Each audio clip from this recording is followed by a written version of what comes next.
খেলা চলছে বিশ্বজুড়ে। ফুটবল ক্রিকেট ছাড়াও খেলার রয়েছে এক দীর্ঘ ফর্দ। শুধু ফলাফল নয়, গত, আজ এবং আগামীর খেলাকে প্রেস বক্স থেকে আমরা দেখতে চাই ভিন্ন চোখে। সেই দেখাটাই দেখতে পাবেন এখন মাঠের সঙ্গে আছি আমি জুবাইর আহমেদ। শুরুতে এক নজরে দেখে নেব ক্রীড়াঙ্গনের গুরুত্বপূর্ণ খবরাখবর।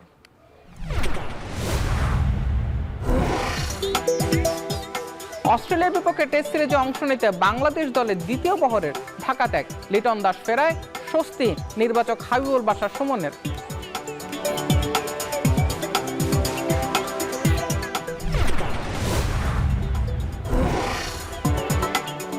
বেসরকারি প্রতিষ্ঠানের মাধ্যমে বিশ্বকাপের অংশীদারিত্ব বিক্রির প্রস্তাবনায় ফিফাকে আইনি নোটিশ দিয়েছে উয়েফা। মুখোমুখি অবস্থানে ফুটবলের দুই বৈশ্বিক সংস্থা।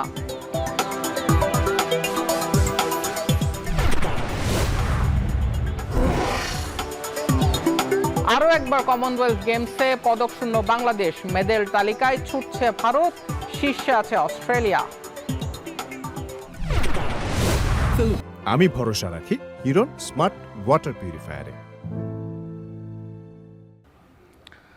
দর্শক, যেমনটা শুরুতেই বলছিলাম যে ফুটবল এবং ক্রিকেটের বাইরেও খেলার একটা দীর্ঘ জগৎ রয়েছে। খেলার সেই দীর্ঘ জগতের একটা বেশ বড়সড় এবং ইম্পর্টেন্ট পার্ট দাবার আড়াই চাল নিয়ে আমাদের মধ্যে অনেক আগ্রহ থাকে। অনেক বুদ্ধিমত্তার খেলা হিসেবে বাংলাদেশের ঘর থেকে, গ্রাম থেকে শুরু করে কলেজ, স্কুল কলেজ লেভেলে দাবার অনেক প্রচলন আছে। কিন্তু আন্তর্জাতিক অঙ্গনে যখনই আমরা দাবা নিয়ে কথা বলতে চাই, তখন একটা দীর্ঘশ্বাস বের হয়। 19 বছর ধরে দেশের কোনো গ্র্যান্ড মাস্টার নেই দাবায়। দাবার সেই হালচাল, দাবার আড়াই চালের হিসেব নিকেশ সবকিছুই আজকে আলাপ করবো। এখন মাঠে আমাদের সঙ্গে অতিথি হিসেবে আছেন আন্তর্জাতিক ফিদে মাস্টার এবং দাবা ফেডারেশনের যুগ্ম সম্পাদক মেহেদী হাসান পরাগ। পরাগ ভাই, আপনাকে স্বাগত। আপনাকে অনেক পরাগ ভাই, যেটা আমি শুরুতেই বললাম যে অনেক দীর্ঘদিনের আমাদের আক্ষেপ যে আমাদের গ্র্যান্ড মাস্টার নেই। দাবা নিয়ে যখনই কথা বলি, একটা যেটা অবভিয়াস যে বাংলাদেশের স্কুল কলেজগুলোতে যখন বাৎসরিক ক্রীড়া প্রতিযোগিতা হয় তখন একটা স্লট থাকে দাবার। যখন আমরা আলাদা করে আলাপ করি তখনও দাবা থাকে। অবসরের মানুষজন দাবা খেলছে। গ্রামে গঞ্জে দাবার বিস্তৃতি সম্ভবত ফুটবল ক্রিকেটের পরপরই সবচেয়ে বেশি চলে অন্যান্য যে কোনো খেলার তুলনায়, যেহেতু ইকুইপমেন্টস শুধুমাত্র একটা দাবার বোর্ড এবং সেই গুটিগুলো। সো এত কিছুর পরেও দাবার কেন আমরা সেই গ্র্যান্ড মাস্টার সংকট নিয়ে কেন আমাদেরকে সবসময় আলাপ করতে হয়? আপনাকে আসলে ধন্যবাদ। যদি আমরা বাংলাদেশের স্ট্রাকচারটা দেখি, এখানে হয় কি অনলি টপ কিছু যে দাবা খেলোয়াড় আছে সে সংখ্যা নিয়ে সাধারণত হিসাব করা হয়। কিন্তু একটা দেশে আমরা যদি ইন্ডিয়াকে আমরা সামনে আনি, ওখানে কিন্তু যারা IM হচ্ছে, FM হচ্ছে বা GM হচ্ছে, তা ছাড়াও কিন্তু ওদের দেখা যায় যে মানে পাইপ লাইনে হাজার হাজার থাকে, খেলোয়াড় থাকে। তো আমাদের তো কিন্তু এই সংখ্যাটা একদম খুবই কম। শুধু আমরা যদি দেখি যে আন্তর্জাতিক মাস্টার ফাহাদ আছে এবং নীর আছে, এর পরে যদি আরেকটু হিসাব করি সেক্ষেত্রে তাসিন আছে, তাসিন তাজওয়ার জিয়া এবং সাকলাইন আছে। কিন্তু তারপরে যদি দেখেন আর কোনো খেলোয়াড় কিন্তু নাই। তো এই 18 কোটি আমাদের দেশের সংখ্যা, জনসংখ্যা, সেখানে শুধু যদি আপনি 4-5জন খেলোয়াড়কে নিয়ে কাজ করেন তাহলে তো এটা হবেই। আমরা চাই যে অ্যাটলিস্ট 100 খেলোয়াড় আসুক এরকম, বা 1000 খেলোয়াড় আসুক। ওইখান থেকে তখন অটোমেটিক আমরা পাবো, মানে আমরা যখন ফুটবল এবং ক্রিকেটের বাইরে যখনই আমরা আলাপ করতে যাই তখন একটা আলাপ চলে আসে এমন যে ঘরোয়া লিগগুলো ঠিকঠাক হচ্ছে না, ঘরোয়া প্রতিযোগিতাগুলো ঠিকঠাক হচ্ছে না, এবং সেখান থেকে তার পরবর্তীতে একটা খেলোয়াড় তৈরির যে একটা রাস্তা থাকে সেটাও বন্ধ হয়ে যায়। এই ধরনের একটা আলোচনা সবসময় যে কোনো খেলার ক্ষেত্রে, সেটা ভলিবল, হ্যান্ডবল থেকে শুরু করে সবাই। কিন্তু দাবা ফেডারেশনটা একেবারেই ভিন্ন। যে দাবা ফেডারেশনের নিয়মিত দ্বিতীয় বিভাগ দাবা লিগও হচ্ছে, প্রথম বিভাগ হচ্ছে, নিয়মিত ঘরোয়া প্রতিযোগিতা একদম প্রতি বছর নিয়ম করে হচ্ছে। এটাকে কিভাবে মেনটেন করেন আপনারা দাবার যারা আছেন? আসলে আমরা যারা দাবা খেলি বা দাবা ফেডারেশন, এটা একটা স্ট্রাকচার হয়ে গেছে যে অটোমেটিক কিছু লিগ হয় বা প্রথম বিভাগ, সেকেন্ড ডিভিশন বা প্রিমিয়ার ডিভিশন হয়। কিন্তু এগুলো হলেও কিন্তু দেখা যায় যে এগুলো আমাদের উপকারে আসছে না আসলে। কারণ এখানে যে স্ট্রাকচারলি যে করা উচিত বা স্ট্রং সুন্দরভাবে, এটা অনেক সময় হয়, আবার কিছু সময় হয় না। তো এই জন্য দেখা যাচ্ছে যে ওই লিগগুলো হচ্ছেই, কিন্তু আমরা কিন্তু ওই লিগের মাধ্যমে যে ভালো খেলোয়াড় আসা সেটা হচ্ছে না। তো আমরা মনে হয় এখানে ইমপ্রুভমেন্টের অনেকগুলো আছে, অনেকগুলো মানে স্কোপ আছে অবশ্যই।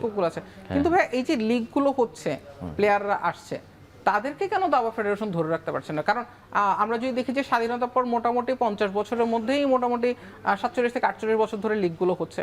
আপনি নিজে লিগ খেলেছেন, আপনি হ্যাঁ, আমি আন্ডার 20-তে 4বার চ্যাম্পিয়ন ছিলেন, বাংলাদেশের সর্বোচ্চ। সো এত প্লেয়ার যখন আসছে, কিন্তু এই যে মেহেদী হাসান পরাগ বলি, এনামুল হক হোসেন রাজীব বলি বা নিয়াজ মোর্শেদ বলি, এই জায়গা পর্যন্ত আসতে অ্যাকচুয়ালি ল্যাকিংসটা কোন জায়গায় আটকে যায়? এখানে একটা জিনিস আপনাদেরকে ইনফর্ম করা দরকার, যেমন হয় যে দাবা খেলা, আপনি যেটা বললেন যে একটা দাবা বোর্ড হলেই বুঝি দাবা খেলা যায়, এরকম আপনি খেলতে পারবেন, কিন্তু যদি আপনি অল ক্লাস খেলা হতে চান বা ইন্টারন্যাশনাল মাস্টার যদি জিএম হতে চান, সেক্ষেত্রে কিন্তু আপনার ট্রেনিং সবচেয়ে ইম্পর্টেন্ট। অল ক্লাস ট্রেনিং, বিভিন্ন দাবার সফটওয়্যার, এবং স্পেশাল আরেকটা সবচেয়ে ইম্পর্টেন্ট যে আপনাকে ইউরোপে খেলতে হবে।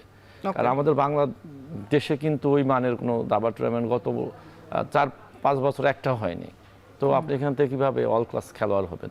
তো এই দেখা যায় যে ওই ইউরোপে হয় সাধারণত অনেক বেশি দাবা টুর্নামেন্ট, ইভেন ইন্ডিয়াতেও হয়। তো ওগুলো আমাদের যে পার্টিসিপেট করতে যে ধরনের অ্যামাউন্ট বা স্পন্সার দরকার হয়, এটা কিন্তু অ্যাভেলেবল না। আসলে কিছু খেলোয়াড় এটা করে থাকে, পেয়ে থাকে। এবং দাবাকে সম্ভবত আমাদের প্রয়াত গ্র্যান্ডমাস্টার জিয়াউর রহমান ছাড়া আর কেউ দাবাকে সেভাবে নিজের একেবারে পেশাও করতে পারেন নাই।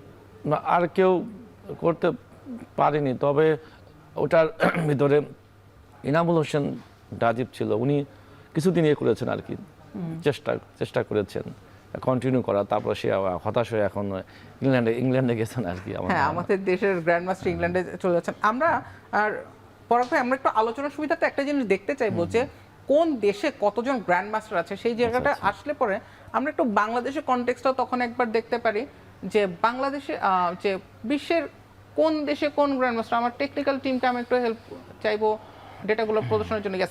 পেয়ে গেছে। আমরা টপ 5 কান্ট্রিকে আমরা যদি দেখি, রাশিয়াতে গ্যারি কাসপারভের দেশ রাশিয়া, তারা 255 জন গ্র্যান্ডমাস্টার বর্তমানে তাদের আছে।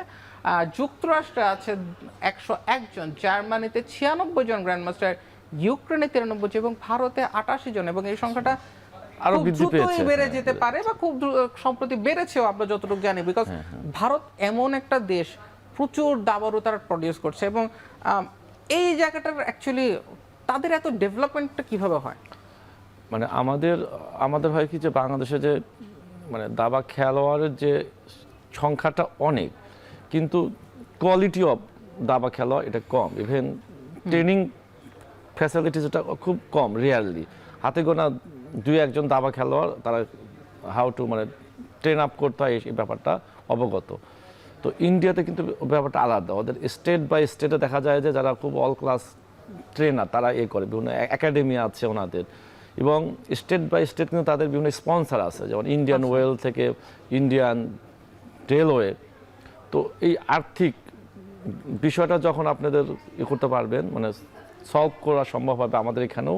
এবং এই ট্রেনিংটা আমাদের ধারণা যে গ্র্যান্ডমাস্টার নিয়াজ মোর্শেদ কিন্তু ইন্ডিয়ার আগেই জিএম হয়েছে। তো আমরাও ধারণা এই সংখ্যাটা ওদের এখন বেশি হলেও আমরা অনেক দূর এগিয়ে যেতে পারবো বলে বিশ্বাস করি। আমরা একটু বাংলাদেশের যারা গ্র্যান্ডমাস্টার হয়েছিলেন, কবে কোন সালে হয়েছিলেন, 5 জন আমাদের পঞ্চরত্ন যাদেরকে আমরা বলতে পারি দাবার ক্ষেত্রে, তাদের লিস্টটা দেখতে চাই। বাংলাদেশের গ্র্যান্ডমাস্টার তালিকা নিয়াজ মোর্শেদ 1987, এবং তিনি দক্ষিণ এশিয়াতেই প্রথম গ্র্যান্ডমাস্টার ছিলেন। পরবর্তীতে জিয়াউর রহমান 2002 সালে, এবং জিয়াউর রহমান সম্ভবত বাংলাদেশের সবচেয়ে বেশি রেটিং প্রাপ্ত ছিলেন, যদিও খুব দুর্ভাগ্যজনকভাবে 2024 সালে তাকে দাবা বোর্ডেই দাবা লিগ চলাকালে তার ইন্তেকালটা হয়, এবং সেটা আমাদের দাবার জন্য বেশ বড় একটা ধাক্কা। রিফাত বিন সাত্তার তিনি হয়েছিলেন 2006 সালে, আব্দুল্লাহ আল রাকিব 2007 সালে, এনামুল হোসেন রাজীব 2008 সালে। 2002 থেকে 2008 এই 6 বছরে আমরা 4 জন গ্র্যান্ডমাস্টার পেলাম। এটাকে বাংলাদেশের দাবার স্বর্ণযুগ বলা যায়? হ্যাঁ, অবশ্যই। আর একটা জিনিস খেয়াল করে দেখবেন যে এই 2000, আমিও কিন্তু আসলে মেইনলি স্টার্ট করেছি খেলা আসলে 2000 থেকে 2008-06 এই সময় আমি এফএম হয়েছে, আমরা আইএম নর্মটা ঠিক এই সময় হয়েছে। এবং শুধু আমরা এই 5 জন যে জিএম, মানে নিয়াজ মোর্শেদকে বাদ দিয়ে যদি আমি হিসাব করি, ওই সময় কিন্তু রিফাত বিন সাত্তার, আব্দুল্লাহ রাকিব, ইনামুল হোসেন রাজীব তো হয়েছে জিএম, কিন্তু আরও কিন্তু অনেক খেলোয়াড় পাইপলাইনে স্ট্রং খেলোয়াড় ছিল, ওনাদের চেয়ে একটু হয়তো পিছিয়ে বা আগে পরে এরকম। আমরা এখন যেমন ট্রেনার আমরা শাকিল ভাইকে চিনি, আবু সুফিয়ান শাকিল আছে, আবার আমি নিজেও ছিলাম। আবার আরেকজন খেলোয়াড়কে সবচেয়ে আগে রাখবো, সেটা হলো যে আইএম মিনহাজউদ্দিন আহমেদ, আচ্ছা, শেখ নাসির আহমেদ, খন্দকার আমিনুল ইসলাম, তারা কিন্তু ডেইলি আইএম তো হতো, হওয়া সম্ভব তাদের পক্ষে ছিল, এবং চাইলে হয়তো বা আরো সামনে যাওয়া এই হতো। জায়গাটাতে ভাই কি আর্থিক সীমাবদ্ধতা একটা দায়ী কিনা যে আমরা ইউরোপে যেতে পারছি না, বড় টুর্নামেন্ট খেলতে পারছি না, এটাকে আর্থিকভাবে একটা ধাক্কা দেয় কিনা? আর্থিকভাবে, কারণ কি আমাদের যারা দাবা খেলতে আসে তারা তো সবাই সাধারণত একটু মানে মিডল ক্লাস, তো এই সব লোকজনের জন্য কিন্তু ইউরোপে আপনার 5 লাখ 10 লাখ টাকা খরচ করে কোনো ট্যুরে যাওয়া এত ইজি না। সো সেখানে সমস্যাটা আনন্দ হয়। দাবা খেলায় ট্যালেন্ট হওয়াটা ইম্পর্টেন্ট, কিন্তু বর্তমানে আইএম জিএম স্ট্রং হওয়ার জন্য আপনার ট্রেনিং প্লাস মানে পৃষ্ঠপোষকতা অনেক বেশি ইম্পর্টেন্ট। দাবার ফেডারেশনের অ্যাকচুয়ালি বরাদ্দটা কেমন থাকে, এনএসসি থেকে যে এই জিনিসটা থাকে সেটা বরাদ্দটা কেমন থাকে, সেই আইডিয়াটা যদি আমরা দিই তাহলে আমরা হয়তো একটু রিলেট করতে পারবো। এনএসসি থেকে প্রতি বছর বা দাবা ফেডারেশনকে প্রায় এটা ইজ অ্যাবাউট 38 লাখ টাকা বা 40 লাখ টাকার মতো একটা অ্যামাউন্ট করা হয়, দেওয়া হয়। কিন্তু এখানে কিন্তু দাবা ফেডারেশনের প্রতি মাসিক খরচ আছে 1 লাখ টাকা অ্যাটলিস্ট, স্টাফ বেতন সহ। তো আর যে এই টাকাটা এটা দিয়ে তো আপনার কন্টিনিউ যে দাবার টুর্নামেন্ট করাই তো আসলে সম্ভব নয়। সেখানে আপনি দেশের বাইরে কিভাবে দাবা খেলোয়াড় করবেন, মানে সেক্ষেত্রে আমরা যাদেরকে এখন সম্ভাবনা বলছি, আমরা প্রয়াত গ্র্যান্ডমাস্টার জিয়ার সন্তান তাহসিন তাজওয়ারকে আমরা একটা সম্ভাবনা হিসেবেই জানি, সেও বেশ ভালো খেলছিল। আর নীর আছে, নীর তো আমাদের সম্ভবত সবচেয়ে ভালো প্রসপেক্ট বলবেন তাকে, সবচেয়ে বেশি ট্যালেন্টেড খেলোয়াড় এই মুহূর্তে যদি আমি সব করি আর কি। তবে নীরের জন্য দুর্ভাগ্য গত সপ্তাহে তিনি যেভাবে গ্র্যান্ডমাস্টার নামটা মিস করে গেছেন। না, আমি ওই গেমটাই করতেছিলাম আর কি, দেখতেছিলাম। ইভেন খেলা আরম্ভ হওয়ার আধা ঘন্টার মধ্যেই ওর winning position, strategically winning position আমরা বলি আসলে। তো এইখান থেকে গেম হেরে যাওয়াটা খুব কষ্টজনক, আসলে দুঃখজনক।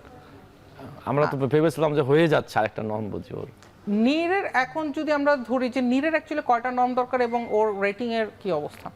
ওর এখন রেটিং 2400 এর উপরে। আপনারা জানেন যে জিএম হতে হলে 2500 রেটিং হতে হয়, এবং ওর সাথে 3টা হতে হবে নর্ম লাগবে, নর্ম একটাও এখনো হয়নি। শুধু আমাদের যে আন্তর্জাতিক মাস্টার ফাহাদ রহমান, ওর একটা আছে আর কি, ওর জিএম নর্ম। ফাহাদের একটা নর্ম আছে, ফাহাদের রেটিং এর কি অবস্থা? এখন ওর রেটিং 2450 এর উপরে, সো ভেরি গুড চান্স আছে ওর। সো আই বিলিভ যে ফাহাদ এবং নীরের হাত ধরে গ্র্যান্ডমাস্টারের যে 19 বছরের খরাটা, সেটা হয়তো বাংলাদেশ ইনশাআল্লাহ আশা করছি 1 বছরের মধ্যেই সেটা আমরা দেখতে পারবো ভালো কিছু। জিএম হওয়ার জন্য রেডি কজন আছে?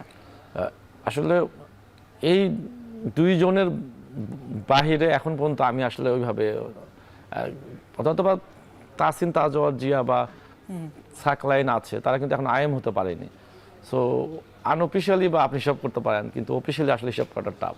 এবং আমরা যতটুকু দেখছি যে বাংলাদেশের দাবার যে সিনারিওটা যেভাবে যাচ্ছে, যেভাবে আমরা হয়তো দাবার লিগটা খুব ঘন ঘন করছি, দাবার লিগের হয়তো আমরা কাজগুলো খুব এগিয়ে নিয়ে যাচ্ছে, কিন্তু এই জিনিসটা হয়তো আমাদেরকে একটু চিন্তা করা দরকার যে আমাদের পাইপলাইনের কি অবস্থা। আমাদের যে নিয়মিত যে শুধুমাত্র লিগ করলে হবে না, আমরা দেখছি বাংলাদেশ পুলিশ থেকে আসছে, সাইফ স্পোর্টিং থেকে আসছে, বিভিন্ন জায়গা থেকে আসছে, কিন্তু আলটিমেটলি তারা কতটা শুধুমাত্র লিগে অংশ নিচ্ছে এবং কতজন গ্র্যান্ডমাস্টার হচ্ছে বাকি হচ্ছে, সেটাও একটা বড় প্রশ্ন থেকেই যায়।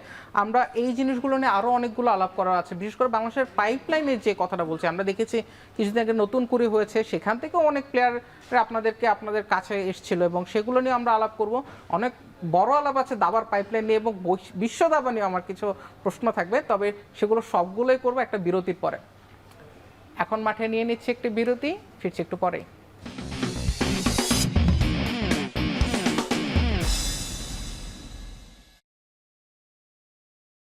আমি ভরসা রাখি হিরন স্মার্ট ওয়াটার পিউরিফায়ারে।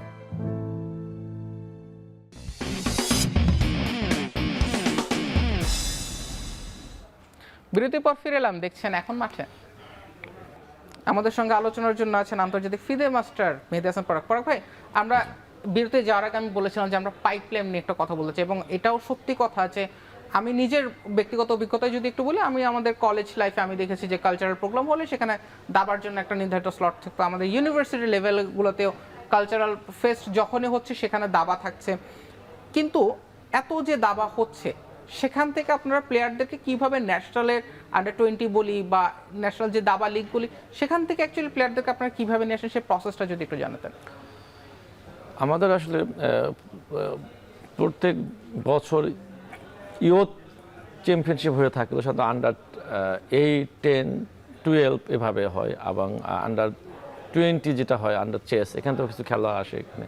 তবে আমরা গত 10 বছর 15 বছর আমরা যেটা দেখেছি যে এগুলো জাস্ট মাত্র নাম কেওয়াস্তা হয়েছে, এই জন্য কিন্তু একটা খেলোয়াড় উঠে আসেনি ওইভাবে, 2-1 ছাড়া এত বছরে কোনো খেলোয়াড় উঠে আসেনি। আপনি যদি দেখেন যে 2008 সালের পরে কিন্তু নট এ সিঙ্গেল মানে জিএম কিন্তু কোনো গ্র্যান্ড মাস্টার নাই।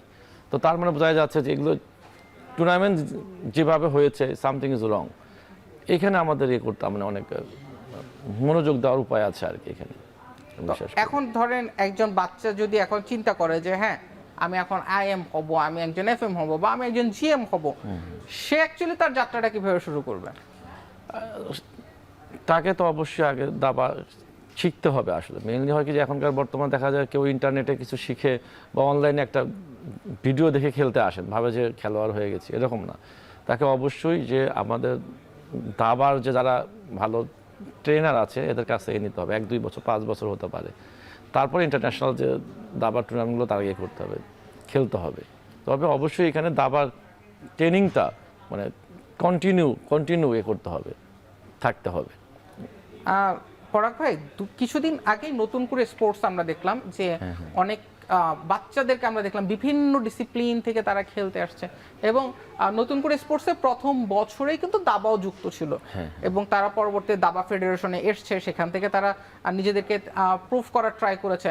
নতুন করে থেকে আপনারা কজন দাবাড়ুকে দেখেছেন, কতজন দাবাড়ু ঢাকায় এসছে, এবং তাদের মধ্যে আপনারা কি ধরনের পটেনশিয়ালিটি দেখছেন, সেই বিষয়টা একটু যদি জানতেন যে নতুন করে থেকে আমরা কি নতুন দাবাড়ু পাবো কিনা?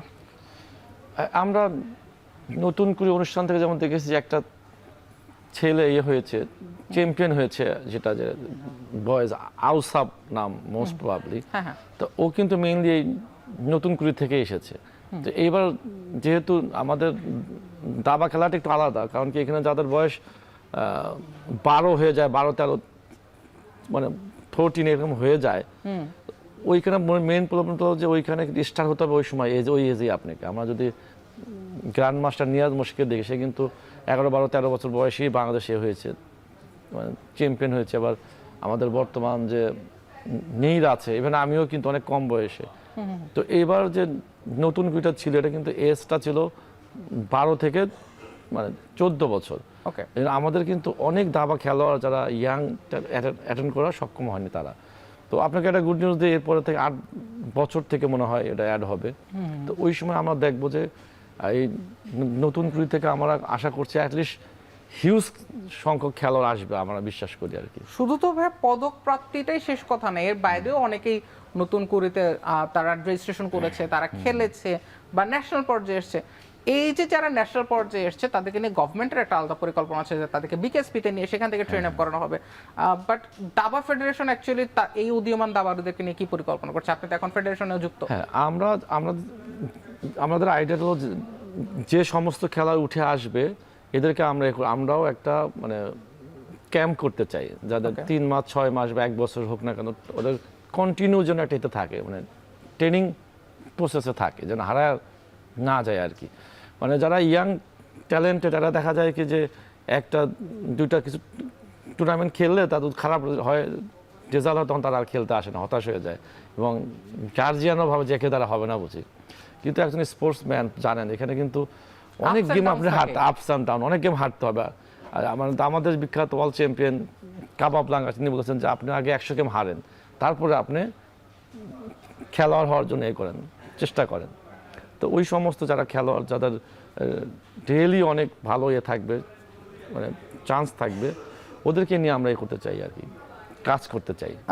দাবা ফেডারেশনের যে বর্তমান যে সিনারিওটা এবং পাইপলাইনের যে অবস্থা, আপনি অ্যাকচুয়ালি পাইপলাইন নিয়ে কি বলেন? বাংলাদেশের পাইপলাইনটা অ্যাকচুয়ালি কতটা সমৃদ্ধ, আমাদেরকে কতটা স্বপ্ন দেখা যেতে পারে? বিকজ আপনি একটু আগে নিজেই বলছেন যে আমাদের আইএম হয়তো বা সেভাবে এখন আর নাই, যাদেরকে আমরা জিএম এর জন্য চিন্তা করবো। আমরা হয়তো বা নারীদের ক্ষেত্রে ওয়াদিফার কথা আমরা খুব ভালোভাবে জানি, বর্তমানে ওয়াদিফা দুর্দান্ত ছন্দে আছে।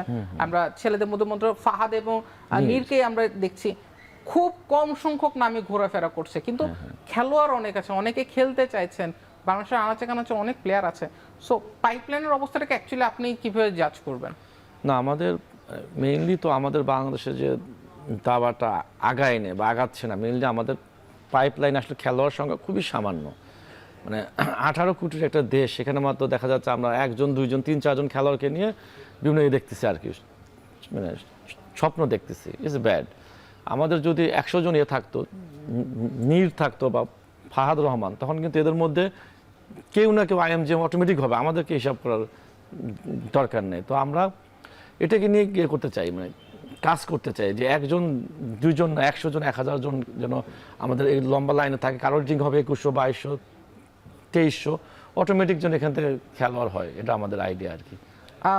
দাবার আপনারা একটা কথা প্রায় বলছেন যে দাবাতে ভালো ট্রেনার দরকার বা অন্য কিছু দরকার। আপনি যদি অ্যাডহক কমিটি বেসিসে দাবা ফেডারেশন এসেছেন 3 মাসের দায়িত্ব, আপনার সবচেয়ে বড় দায়িত্বটাই সম্ভবত দাবা ফেডারেশন একটা নির্বাচন অ্যারেঞ্জ করে, সেই জায়গাটায় আমি আসবো।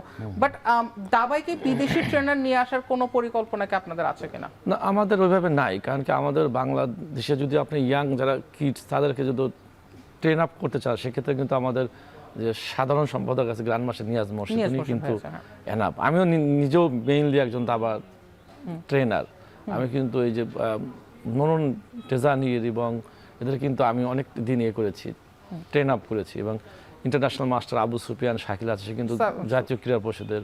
তো আমার মনে হয় যে অন্য বিদেশ থেকে একটা দাবা ট্রেনার আপনি আনলেন, 1 মাস 2 মাস তাকে কিছু টাকা দিয়ে শেখালেন, এটা আপনার আলটিমেটলি কোনো উপকারে আসে না।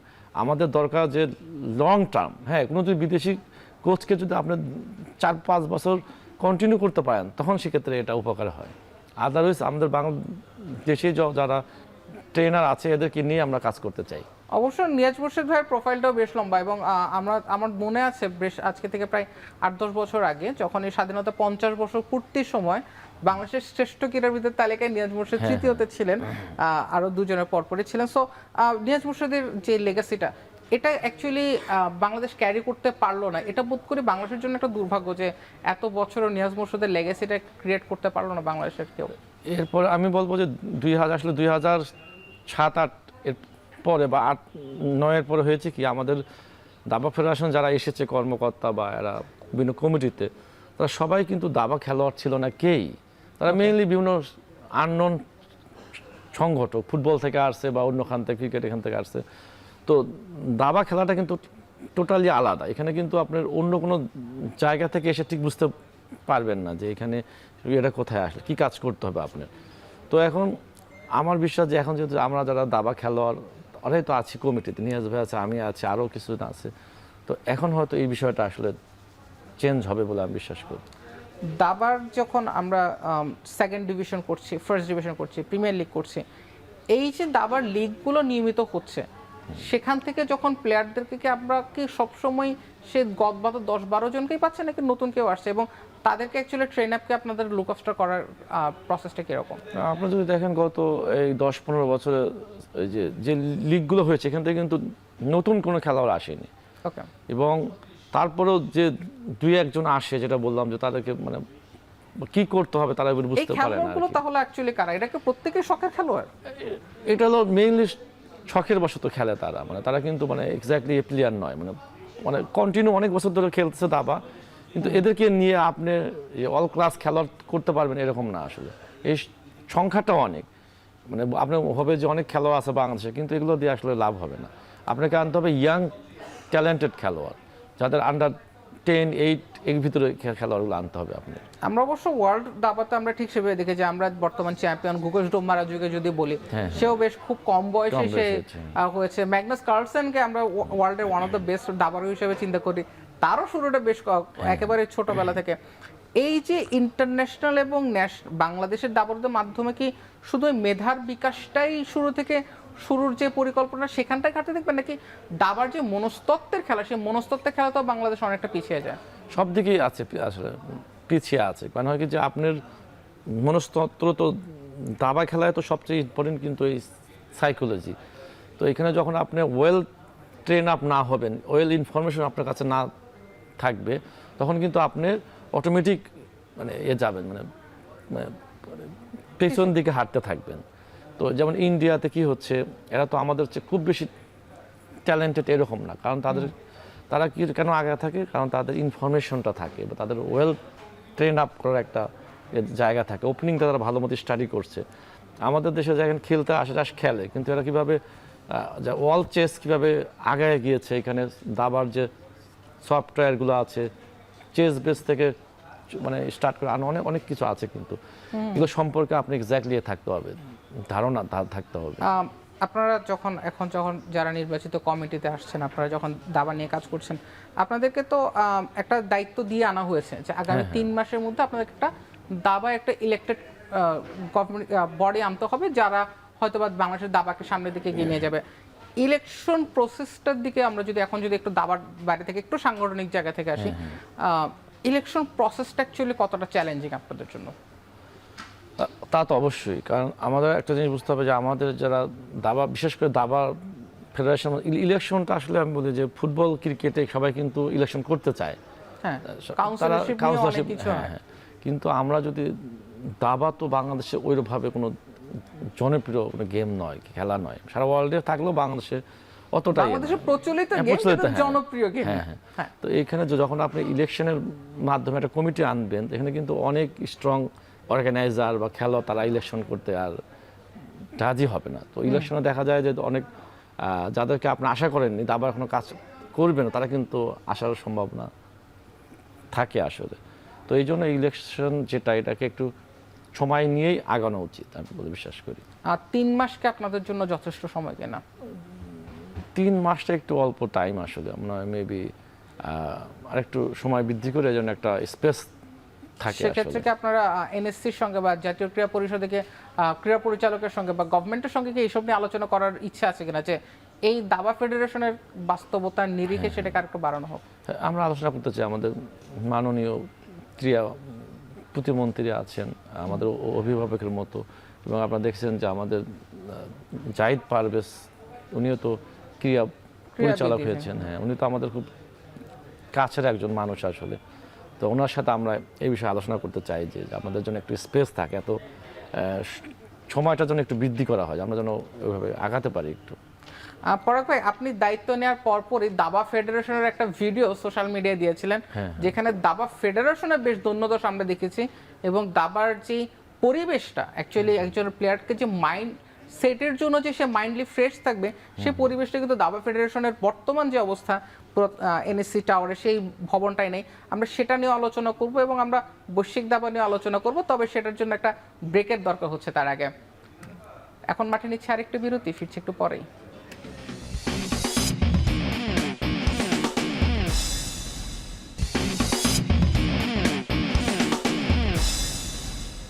বিরতির পর ফিরে এলাম, দেখছেন এখন মাঠে। পরাগ ভাই, আমরা বিরতির আগে বলছিলাম এবং আমি আপনার সোশ্যাল মিডিয়ার রেফারেন্স দিয়েছিলাম, এবং আই বিলিভ যারাই দেখবেন, যারাই বাংলাদেশের ক্রীড়া মোদি যারা মানুষজন, তার প্রত্যেকে একটা ধাক্কা খাবেন যে দাবা ফেডারেশনের সিচুয়েশনটা খুবই জঘন্য। এসি কাজ করছে না, প্রায় 20 বছরের আগের একটা এসি এখনো রয়ে গেছে।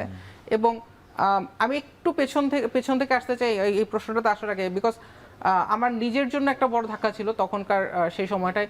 নিয়াজ মুর্শেদের পরবর্তীতে আমরা যাকে সবচেয়ে বেশি দেখেছি যে গ্র্যান্ডমাস্টার জিয়াউর রহমান, 2024 সালে তিনি দাবার খেলতে খেলতে ওই ভবনেই তিনি হার্ট অ্যাটাক করেন, শেষ নিঃশ্বাস ত্যাগ করেন ওইখানটাতে। এবং একটা এমন গুমোট একটা পরিবেশ, সেখানে ওই সময়টা তার জন্য যে একটা সুস্থ ব্যবস্থা করতে হবে, চিকিৎসার যে একটা ব্যবস্থা করতে হবে, সেটাও আমরা কেউ করতে পারেন। এবং গ্র্যান্ডমাস্টার জিয়াকে আমরা দাবা বোর্ডের মধ্যে হারিয়ে ফেললাম, এটা আমাদের জন্য একটা ক্ষতি। কিন্তু এর পরও কেন দাবার ফেডারেশনের সেই চিত্রটা বদলালো না? একটা তো বেটার পরিবেশ তো আমরা দাবারুদেরকে দিতে পারতাম।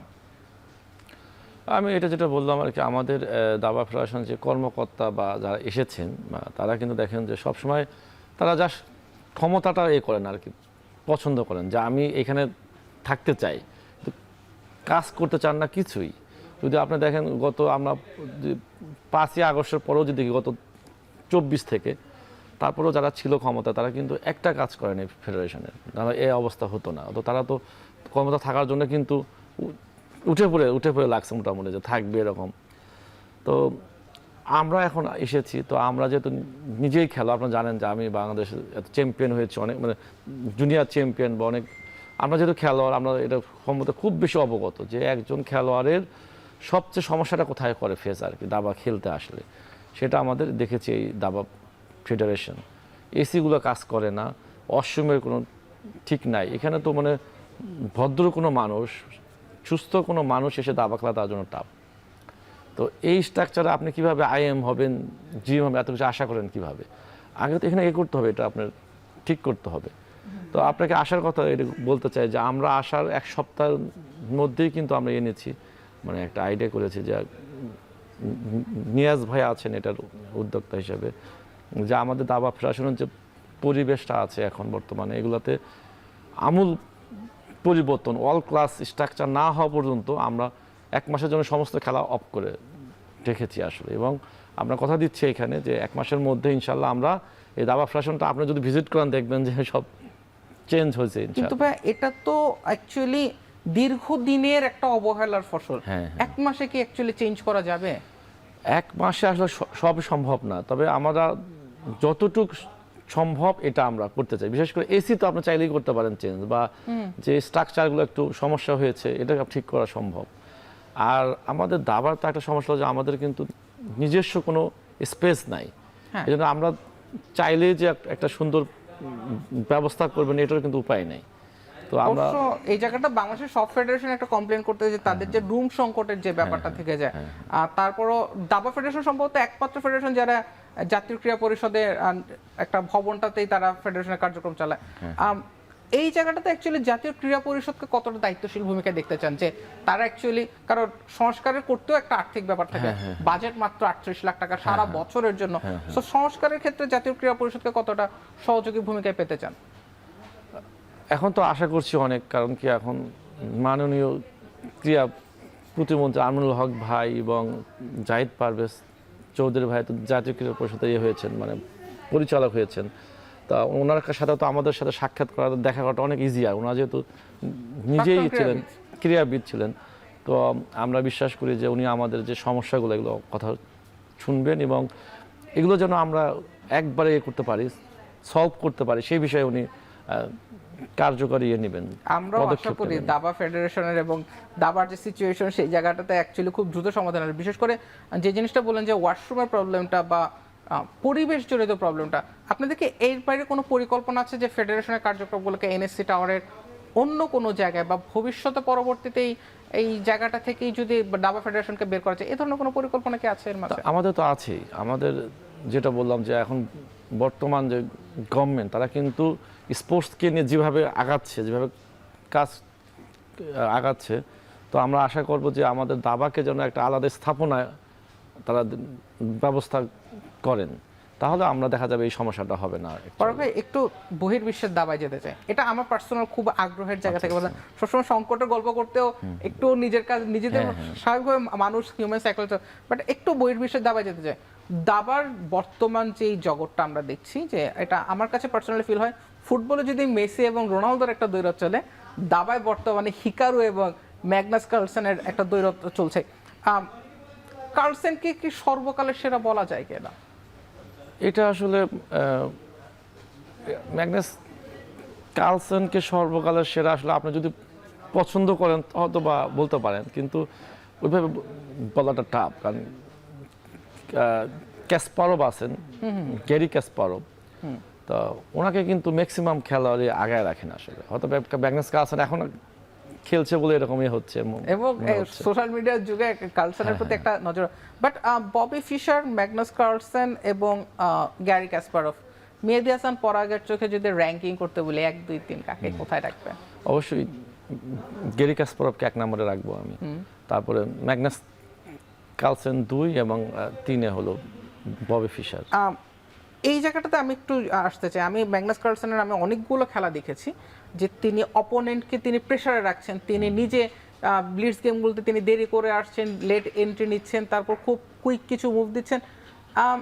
ম্যাগনাসের মতো যে ব্যাপারটা আছে, ম্যাগনাস যে স্টাইলে খেলেন বা হিকারু যে স্টাইলে খেলেন, এটা কি শুধুমাত্র মেন্টালি অপোনেন্টকে উইক করার ব্যাপার, নাকি তারা নিজেরাও এটার জন্য রেডি হন যে হ্যাঁ আমার ওই দিকটা টেবিলে লেট হয়ে যাচ্ছে, so I have to be quick in my decision making? এটা আসলে ম্যাগনাস কার্লসেন আসলে এখন বর্তমান যে দাবার তাদের চেয়ে অনেক বেশি আগে আছে, এই জন্য সে ভাবে যে তার 1 মিনিট র্যাপিড ব্রিজেও 1-2 মিনিট তার কাছে সমস্যা মনে হয় না, এই জন্য মেবি সে একটু ওয়েট করে আসে, আমি বিশ্বাস করি আসলে। এই মেন্টালিটিগুলো রেডি কিভাবে হয় ভাই? এটা হলো কনফিডেন্স। কারণ ম্যাগনাস কার্লসন যখন দেখেন গত 10 বছর তাকে হারানোর কেউ নাই এবং একটার পর একটা টুর্নামেন্ট সে হচ্ছে, চ্যাম্পিয়ন হচ্ছে, তখন অটোমেটিক একটা আপনার ভিতরে মানে চলে আসে একটা কনফিডেন্স আসে। এই কনফিডেন্সগুলো বাংলাদেশে কবে গেইন করবে? এটা যদি আমরা অল ক্লাস খেলোয়াড় আনতে পারি, কম বয়সে অল চ্যাম্পিয়ন হয়ে গেছে, 2800 রেটিং করে ফেলেছে প্লাস, তখন তার ভিতরে অটোমেটিক এটা আসবে, ওই কনফিডেন্সটা আসবে। আমি যদি ভুল না করি, বর্তমান দাবার চ্যাম্পিয়ন বাংলাদেশের নিয়াজ মোর্শেদ ভাই। হ্যাঁ হ্যাঁ হ্যাঁ। তিনি সবচেয়ে বয়োজ্যেষ্ঠ তো বটে, হ্যাঁ, হ্যাঁ। এবং তিনি 87 এর গ্র্যান্ড মাস্টার হয়েছেন। এখনো তিনি এই বয়সের এই প্রজন্মের দাবারদের সঙ্গে পাল্লা দিচ্ছেন, ফেডারেশনের দায়িত্বে এসেছেন, আবার বর্তমান চ্যাম্পিয়নও। সো এই যে একটা মেন্টালিটির যে ব্যাপারটা, নিয়াজ মোর্শেদ ভাইকে আমরা দেখছি যে তিনি একদম চ্যাম্পিয়ন মেন্টালিটির একজন প্লেয়ার, বা যারা বর্তমানে আছেন, যারা গ্র্যান্ড মাস্টার হয়েছেন, তাদের মধ্যে এই মেন্টালিটির জিনিসগুলোকে অ্যাকচুয়ালি ইয়াং জেনারেশনের মধ্যে যদি আনতে চান, তাহলে অ্যাজ এ ট্রেনার আপনি অ্যাকচুয়ালি কি বার্তাটা দেবেন? আসলে আমরা সবাই জানি উপমহাদেশের প্রথম গ্র্যান্ড মাস্টার নিয়াজ মোর্শেদ, তো ওনার যে কোয়ালিটি বা যে লেভেলটা কিন্তু একটু আলাদা আসলে। আমরা জানি বিশ্বনাথ আনন্দের আগেও কিন্তু উনি জিএম হয়েছে, এবং উনি একসময় ওনার 200 জন খেলোয়াড়ের মধ্যে বা ওয়ার্ল্ডের টপ খেলোয়াড় ছিলেন। এবং আমার ধারণা উনি যদি দাবাটাকে ওই সময় সে করতো, কন্টিনিউ করতো, হ্যাঁ, আমরা হয়তো বা দেখতাম তাকে বিশ্বনাথ আনন্দের আশেপাশেই তাকে আমরা দেখতে পারতাম। আমরাও আশা করি যে বাংলাদেশে অ্যাকচুয়ালি বিশ্বনাথ আনন্দ হয়তোবা আমরা অনেকখানি গিফট করে গিয়েছে ভারতকে, বাট ইন ফিউচার বাংলাদেশে আরো কেউ আসবে, অন্তত নীর এবং ফাহাদ যেভাবে এগোচ্ছে সেখান থেকে বাংলাদেশের দাবা এবং বাংলাদেশ দাবার বোর্ডে আড়াইচালের এই খেলাটা আরো অনেক বেশি এগিয়ে যাবে। আরো কিছু আলাপ বাকি আছে, আরো কিছু প্রশ্ন আপনার জন্য বাকি আছে, তবে সেটাও আমরা নিব। তার আগে যে একটা ব্রেক নিতে হচ্ছে, এখন মাঠে নিচ্ছে আরেকটি বিরতি, ফিরছে একটু পরে।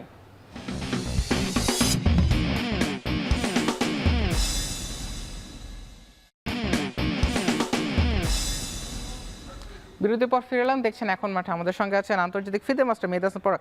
পরাগ ভাই, যদি এখন বলি আপনারা 3 মাসের দায়িত্বে এসেছেন, আমরা সংকটের গল্পগুলো বলছি, সেটা বলছি, আপনি বললেন যে আগামী 1 মাস সব খেলা বন্ধ রেখে আপনার সংস্কারটাই কাজ করতে যান, বাট 3 মাস খুব কম সময়, সেটা নির্বাচনের জন্য হোক বা অন্য যে কোনো কিছু।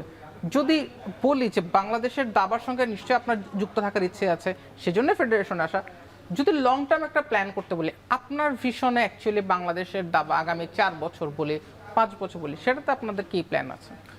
না, আমাদের আইডিয়া এটাই যে আমরা যদি এই মানে বাংলাদেশে কিন্তু দাবা খেলোয়াড় যে আছে সংখ্যাটা অনেক, কিন্তু আমাদেরকে খুঁজে বের করতে হবে ট্যালেন্টেড প্লেয়ার যাদের এজ আন্ডার 10 অ্যাকচুয়ালি। এখনকার যে অল চেস যদি আপনারা দেখেন, তারা কিন্তু আন্ডার 15, 12 এরাই কিন্তু মেইনলি এগিয়ে করে, মানে ডোমিনেট করে। এই যে কিছুদিন আগে একটা খবর দেখলাম যে টার্কির একটা খেলোয়াড়, বয়স নয় 14 বছর বয়স, সে এখন 2700-র উপরে বেশি তার রেটিং, গুকেশের চেয়ে অনেক কম সময়ে সে এই রেটিংটা করে সক্ষম হয়েছে। আলী রেজা ফিরোজা আপনি দেখেন, আবার সিন্দারো উজবেকিস্তানের, এদের কিন্তু বয়স 16, 18 এইটুকুর মধ্যে তারা কিন্তু অল ক্লাস 2800 রেটিংয়ের কাছাকাছি করে ফেলছে। তো আমরা যদি ওই ধরনের খেলোয়াড় করতে চাই, সেক্ষেত্রে আমাদের এজ গ্রুপে আন্ডার 5, 6, 7, 8, 9, 10-এ প্রচুর খেলোয়াড় আনতে হবে এবং তাদেরকে ওয়েল ট্রেন আপ করতে হবে। দেন আমাদের এই সমস্যাটা আছে সেটাকে আমরা ওভারকাম করতে সক্ষম হব। সেটা কি বাংলাদেশের বর্তমান বাস্তবতায় সম্ভব কিনা? অবশ্যই অবশ্যই সম্ভব, কারণ আপনি কিন্তু যে আন্ডার 8, 10, 12 এগুলোতে ট্রেন আপ করতে খুব বেশি টাকার পয়সা দরকার হয় না, যদি আপনার একটা আইডিয়া দরকার। আর গভর্নমেন্ট পক্ষ থেকে কিন্তু আমরা এখন একটাই পাচ্ছি, সাপোর্ট আমাদের আছে, যে নতুন কুড়ি স্পোর্টস যেটা হচ্ছে, এটার মাধ্যমে কিন্তু অলরেডি সারা বাংলাদেশ থেকে অনেক খেলোয়াড় আসবে আমরা বিশ্বাস করি। তো সেখান থেকে তো আমাদেরকে পিক আপ করাটা ইজিয়ার আমাদের জন্য। সেক্ষেত্রে তো দাবা ফেডারেশনের সম্ভবত আর্থিক একটা বিষয় চিন্তা করতে হবে, কারণ শুধুমাত্র তো দেশের ক্ষেত্রে না, দেশের বাইরেও স্পন্সর শূন্যতা একটা বিষয় আছে, কারণ প্লেয়ারদেরকে দেশের বাইরে পাঠানোর ক্ষেত্রে এই জায়গাটা নিয়ে কি আপনারা কাজ করবেন কিনা, যে আপনাদের কর্পোরেট হাউসগুলোতে যাওয়া বা অন্যান্য যে স্পন্সরশিপের জন্য অ্যাকচুয়ালি আপনাদের পরিকল্পনাটা জানতে চাচ্ছিলাম। আমাদের যে দাবা কমিটি আছে এখানেও কিন্তু আমরা মানে বড় কর্পোরেট হাউস, যেমন অ্যাপেক্স গ্রুপের মঞ্জুর ইলাহি উনি আছেন, আবার রাশেদ চৌধুরী আছেন আমাদের বর্তমান দাবা ফেডারেশনের চেয়ারম্যান, ওনারাও কিন্তু বিগ মানে পার্সন। তো এইসব কে নিয়ে আমরা দাবা কমিটি করেছি, আশা করছি ওনাদের কাছ থেকেও আমরা আশা করি, এবং আমরা আরও স্পন্সর চাই আসলে, যেমন জাতীয় ক্রীড়া পরিষদের কাছ থেকেও আমরা মেনলি ট্রেনিং যেন আমরা কন্টিনিউ করতে পারি, সারা বছর জন্য আমাদের থাকে। তো আমরা আশা করবো যে গভর্নমেন্টের পক্ষ থেকে আমরা ভালো একটা চাই আর কি, সাপোর্ট চাই। আর দাবার যদি উইদিন 5 ইয়ার্স আমি যদি বলি যে মেহেদী হাসান পরাগ বা নিয়াজ মোর্শেদ বা আবু সুফিয়ান শাকিল, যারা অ্যাকচুয়ালি প্রুভেন দাবারও, তারা প্রত্যেকে এখন ফেডারেশনের সঙ্গে যুক্ত। এই জায়গা থেকে বাংলাদেশের মানুষজন বা বাংলাদেশের যারা ইয়াং দাবারু যারা হতে চায়, তারা অ্যাকচুয়ালি 5 বছর পর কি এক্সপেক্ট করতে পারে আপনার কাছ থেকে? মানে শুধু এটা আশা করতে পারি, এখন যেমন আমরা শুধু মনুর রেজা নীর এবং ফাহাদ রহমানকে নিয়ে আছি, এরা কে হবে জিএম, এই দুজন খেলোয়াড় আগামী 5 বছর পরে এই সংখ্যাটা হয়তো 100 হবে ইনশাল্লাহ, আমরা বিশ্বাস করি, যদি আমরা ওয়েল ট্রেন আপ করতে পারি, আমরা যদি কিন্তু সেই লং টার্ম জায়গাগুলোতে থাকতে তো পারি। জেলা ক্রীড়া সংস্থার অনেকখানি ভূমিকা থাকতে হবে। আমরা জানি যে জেলা ক্রীড়া সংস্থা কিন্তু বাংলাদেশে ওইভাবে কাজ করে না আসলে, ওইভাবে টুর্নামেন্টগুলো আমরা দেখিনি আসলে, দেখা যায় যে একই ধরনের টুর্নামেন্ট করে উঠে আসে এবং ওখান থেকে আমরা আলটিমেটলি কখনোই কোনো সুবিধা দেখছি আমার দাবাতে আর কি, আমরা এটা খেয়াল করিনি। তো আমরাই দাবা ফেডারেশনের উদ্যোগে আমরা আন্ডার 10, 8, 6 এই ধরনের দাবা টুর্নামেন্ট মানে করতে চাই আর কি সারা বাংলাদেশে। তো সেক্ষেত্রে আশা করছি আমরা আপনাদের এই জায়গাটা থেকে আপনারাও অনেক কিছু করবেন এবং বাংলাদেশের দাবার যে সিচুয়েশনটা বর্তমান বাংলাদেশের জন্য সেটা অনেকখানি চেঞ্জ হবে। বিকজ এটা আই বিলিভ যে 2002 থেকে 2008 সালে যে স্বর্ণযুগটা ছিল, সেখান থেকে আমরা 4 জন গ্র্যান্ড মাস্টার পেয়েছি, একজনকে আমরা হারিয়ে ফেলেছি, জিয়াউর রহমান, কেউ দেশের বাইরে চলে গেছেন। কিন্তু সম্ভবত বাংলাদেশের দাবা সিনেমাটা এমন হওয়া উচিত ছিল না উপমহাদেশের প্রথম গ্র্যান্ড মাস্টারের দেশ হিসেবে। মেহেদী হাসান পরাগ ভাই, আপনাকে অনেক অনেক শুভেচ্ছা এবং ধন্যবাদ অ্যাকচুয়ালি এই দাবা নিয়ে, দাবারের আড়াই চালগুলো নিয়ে আমাদের সঙ্গে আলাপ করার জন্য। ধন্যবাদ আপনাকে। শেষ করছি এখন মাঠের আজকের আয়োজন। সাথে থাকার জন্য ধন্যবাদ।